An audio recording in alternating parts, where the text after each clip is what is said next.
And welcome to today's video. I'm getting a little bit earlier start today because I have plans after work. Gotta take my dogs to the vet. So sometimes you gotta fit your workout in wherever you can. So I'm doing it this morning before work. I've got two 20-minute intervals with short 30-second VO2 max burst throughout it, and the rest of it's pretty much at sweet spot. So I've already done the first 20 minutes, and now I'm just recovering for the next 20 minutes. This is an Excerpt workout, so I'm still kind of following that. I've set it to my taper week, and I'm gonna show you guys that in just a bit, kind of show you how it's guiding me this week, because I've got two races this weekend. Saturday is a mountain bike time trial, and Sunday's the XC race. Real good feeling, got a real good feeling, like there is lightning deep in my bones. Got a real good feeling, I won't hit no ceiling, I'm going higher than I. Well, that's it for the intervals. I'm just taking a cool down back to the house here, and early morning workout, done and dusted. It feels really good to do efforts like this in the morning. I should really do it more often. So somebody asked me on my last video about my Amanda, my road bike here.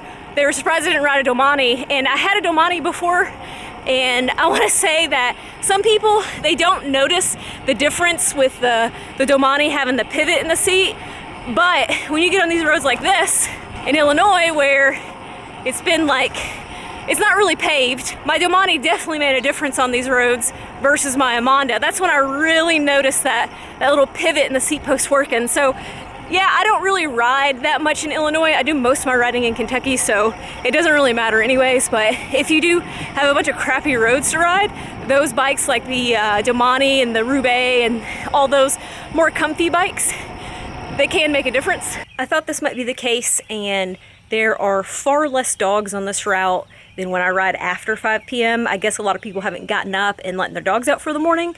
So I literally only got chased by maybe like 3 dogs versus probably like 10 that I normally would have gotten chased by. I didn't even get chased by my neighbor's dog today. So this is like a really good morning route. The traffic is very small, and I really think I want to try to find a way to do this ride again on like a regular basis.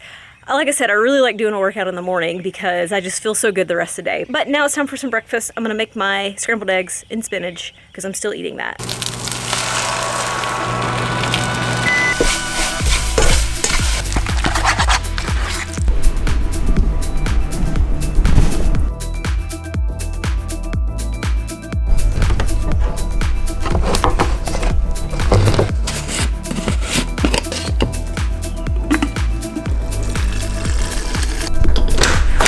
It is 86 degrees in the garage. It's in the afternoon now, right around lunchtime, and I'm gonna do my strength session that I normally do in the mornings on Thursdays today, which I'm doing it a day early. So I woke up this morning and was gonna do it this morning, but then it was supposed to rain. However, it hasn't rained yet. So I decided to do the ride before it rained, and that I do the strength now at lunch instead of doing the ride. I'm doing the strength session a day early for a reason. In the strength program, we're given the option that during a race week, we can actually not use weights through these movements.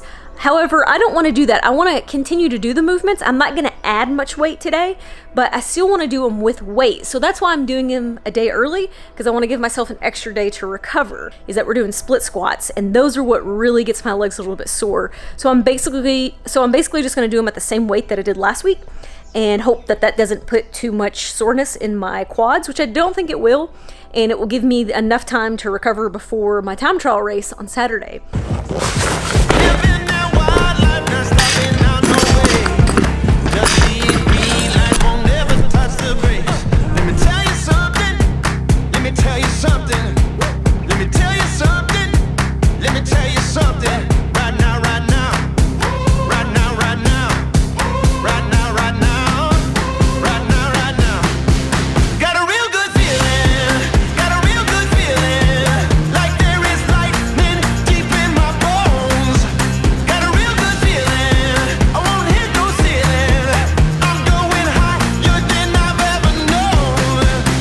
As you can see, super hot and sweaty one in the garage gym today, but the workout felt really good.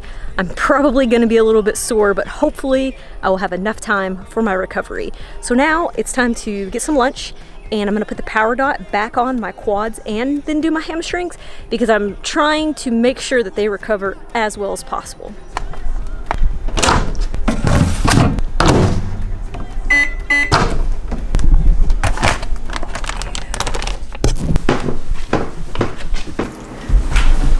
So to finish off this video, I'm going to talk about Excerpt just really quick and give you an idea of how I'm using it for my taper this week. What's really cool about Excerpt is the first thing that I like to look at when I go to the page is the Adaptive Training Advisor, because it gives me an idea of what my XSS deficit is, and then recommends how many workouts, how many hours, and then suggests workouts for me to do to help reach that goal. Now that's based off data that I put under the goals tab. I give it my target end date, which is actually this Sunday, and then I also have to give it an improvement rate. Usually I'm on the aggressive 1 improvement rate, and I kind of base that on how many estimated hours I wanted to train. Based on what your target event date is and your improvement rate, it's going to show you some data about what you can increase your threshold to and stuff like that, to kind of give you an idea of, you know, how far out you are, what your targets might want to be. So what I did was at the beginning of this week, I came back and switched it off my aggressive 1 to taper, which brought me down from 15.7 hours a week to 10.7. And to me, that's pretty much right where I want to be for kind of doing a recovery week. So as you can see, basically I'm not really going to gain anything, and I might even lose some of my threshold power by Sunday, which makes sense. Usually when you taper into an event, you know, your fitness is really high, and then when you start that taper, you usually come down just a little bit because you've got to drop off that fatigue, and in the process you do lose a little bit of fitness. After Sunday, I will come into my goals and set a new target date and basically start a new training block. And Excerpt will just guide me based on my improvement rate of how much I want to train every week to improve, and it will give me the data of how much I'm going to improve by. All right, guys, that's going to be the end of today's video. I hope that you enjoyed it, and I'll see you on the next one. It will be a race day video.